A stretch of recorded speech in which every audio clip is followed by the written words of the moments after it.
السلام عليكم، ازيكم عاملين ايه؟ سامعين الاصوات الحلوة؟ دي بجد بجد الاصوات اللي يتقال لها الله على صوتك، احب صوتك. بجد بجد الجمال ده عاوز يتعاكس بجد. ما شاء الله تبارك الرحمن. انا مش هتكلم، اسمعوا اسمعوا الصوت اللي جاي ده، اسمعوا احلى واحلى واحلى.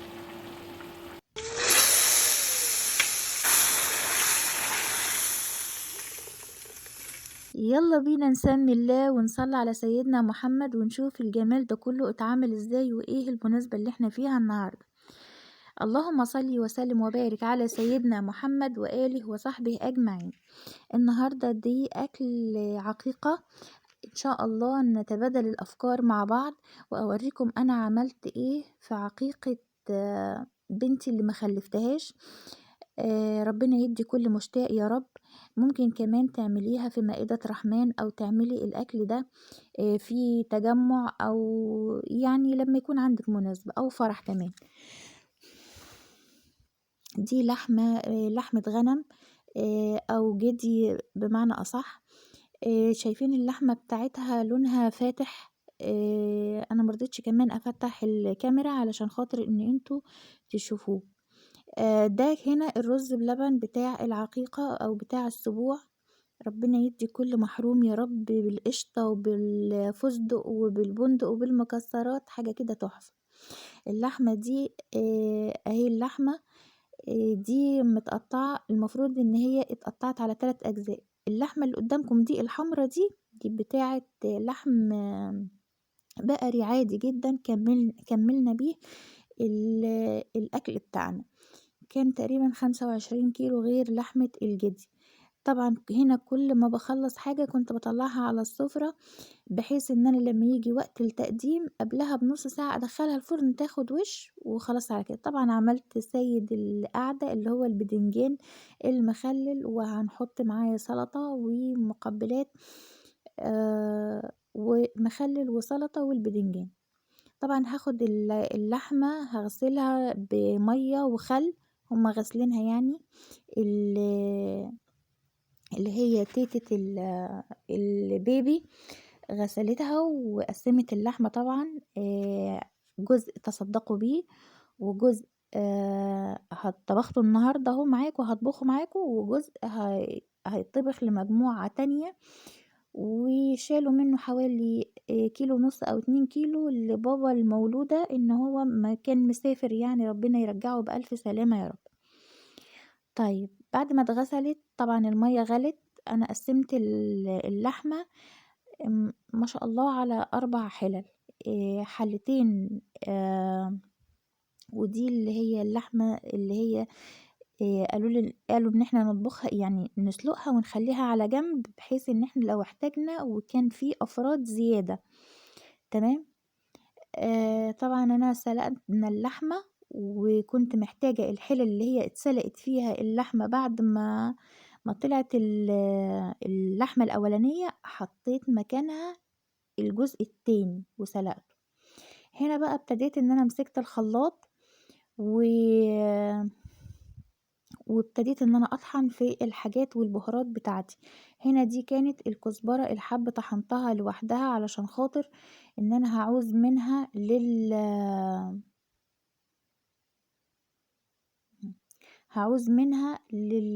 انا اقدح الملوخية وهعوز منها كمان ان انا اخلطها احمصها مع البهارات. تمام. طيب بعد كده عندي البهارات اللي انا هستخدمها النهاردة: ورق لوري وحبهان وفلفل اسود وكباب صيني وقرنفل وقرفة، هطحنهم مع بعض. شايفين البهارات اهي قدامكم بتطحن لوحدها. انا مسكت الخلاط هطحن كل حاجة لوحدها، بحيث ان كل حاجة تكون قدامي ما تلخبطش يعني او ما تعبش كده. تمام. بعد كده هطحن ملح بفلفل بحيث ان انا احطه على السفرة. وبعد كده طحنت التوم لوحده علشان خاطر ان انا هعمل، بحب احط على صينية البطاطس توم، وبحب احط طبعا، والملوخية محتاجة توم طبيعي يعني. بعد كده ده الملح الفلفل اللي أنا طحنته لوحده، اللي أنا هاحطه في الملاحات مع الملح بشطة. تمام كده، تمام زي الفل. خلّصنا بقى حكاية الطحن والحاجات اللي هي زي كده، هابدأ إن أنا آخد الخضار وأنضّفه. أنا هاعمل إيه النهارده بإذن الله تعالى، بسم الله هاعمل بطاطس صواني بطاطس، وهاعمل ملوخية خضرا، وهاعمل رز، بس كده. خدت البطاطس قشّرتها، وبعد ما قشّرتها معاها بصل طبعًا قشّرته، جهّزت الخضار بتاعي. أنا طبعًا مش هادّي طريقة، أنا بادّي أفكار، يمكن تستفادي منّي، يمكن نستفاد من بعض. إذا كانت عندكم معلومة أو عندكم أي حاجة برضه تحبّوا تقولوها قولوها لي.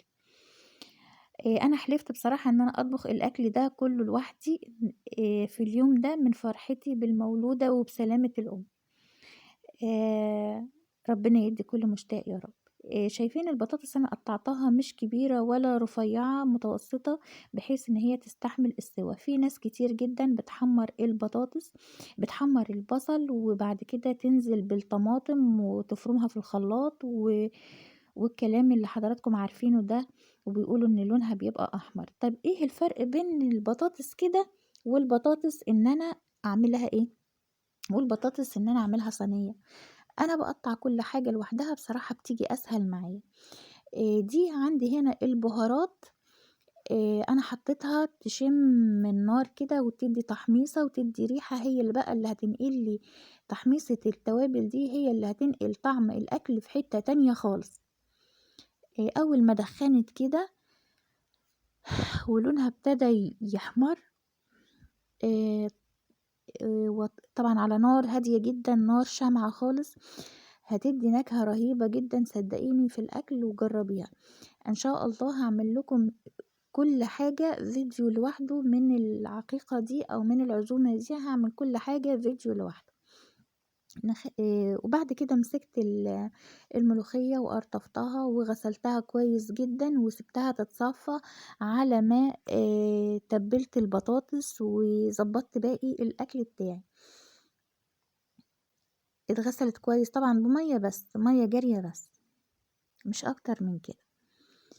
طيب طبعًا غسلتها كويس لإن كان فيها رملة يعني. إحنا النهارده هندّي أفكار وناخد من بعض أفكار. ممكن إن أنتِ لو هتعملي وجبات كمان هتقدري إن أنتِ تعمليها، تاخدي شريحتين بطاطس في علب تحطي على معاها معلقتين كده من الرز والنايب اللي أنتِ هتحطيه وشوية سلطة وخلاص على كده، وهتبقى وجبة كاملة متكاملة بإذن الله تعالى، وربنا يحسن ما بين إيدينا كلنا. طبعًا أنا هنا غسلت الخضار بعد ما قطعته، غسلته كويس جدًا وهاكمل تقطيعه طبعًا. وبعدين الجزء التاني من الأكل إن شاء الله تعالى، طبعًا تيتة البيبي هي قالت أنا هاطبخه، فأنا ما قدرتش إن أنا طبعًا أصوّره، لإن أنا مش حاجة أنا عاملاها بإيدي، فما قدرتش إن أنا كنت بس يا دوب مساعد. أنا هنا عملت إيه، عملت البطاطس جوّه حلة كبيرة، بحيث إن أنا مش هينفع إن أنا أحطها بقى وأسوي كل صينية لوحدها ومش عارف إيه. وبعد ما استوت وتبلتها كلها والكلام ده كله، حطيت معاها بس كده قطعة من الدهن، وحطيت لها التوابل والملح بتاعها وظبطت كل حاجة، وحطيت كبشتين كده من الشوربة ووطيت عليها النار عليت عليها النار لغاية ما غلت. وبعد كده كتمتها بالغطا، يعني غطيتها وسبتها تستوي مع بعضها. تمام. طبعًا أنا باحب جدًا، جدًا إن أنا أحط توم مفروم مع صينية البطاطس، بتدّيها طعم ونكهة حلوة جدًا، وهنا قطعة من الدهون. بس كده، هي البطاطس مش محتاجة حاجة. بعد ما هتستوي في الحلة دي، باخد الصوص اللي بينزل منها. أنا هنا هاطلّع اللحمة بقى خلاص كمّلت سواها، ط فباطلّع اللحمة وهابدأ إن الصوص اللي ينزل من صينية البطاطس مع البهارات بتاعته، طبعًا بيبقى صوص رهيب، صوص جميل جدًا، هو ده اللي أنا هاتبِّل بيه اللحمة. وخلاص على كده، مش هاحتاج إن أنا أحط أي حاجة تانية. مرضتش أحط اللحمة على البطاطس، طبعًا هي كمية كبيرة ومش هتنفع إن أنا أحطها على صينية البطاطس، لازم تتحط في صواني لوحدها. تمام، هنا عملت خلاص كده اللحم بتاع الغنم استوى، وأثرت كمان الشوربة، وعملت حلتين من الرز، دول 4 كيلو من الرز. أنا ما كترتش خضار بحيث إن ما يتبقاش معايا لتاني يوم، لأن كل يوم بنعمل جديد علشان خاطر الناس اللي بتدخل. وادي الخلطة وبس كده اللي هي بقيت من البطاطس اللي انا هتبل بيها اللحمة، حطيت عليها شوية بهارات وبس كده. والسلام عليكم ورحمة الله وبركاته. واذا عجبتكم وصفاتي هتضغطوا لي لايك وشير وتفعيل الجرس. فيدوني برضو في الكومنتات لو في حاجة جديدة انا معرفهاش. مع السلامة.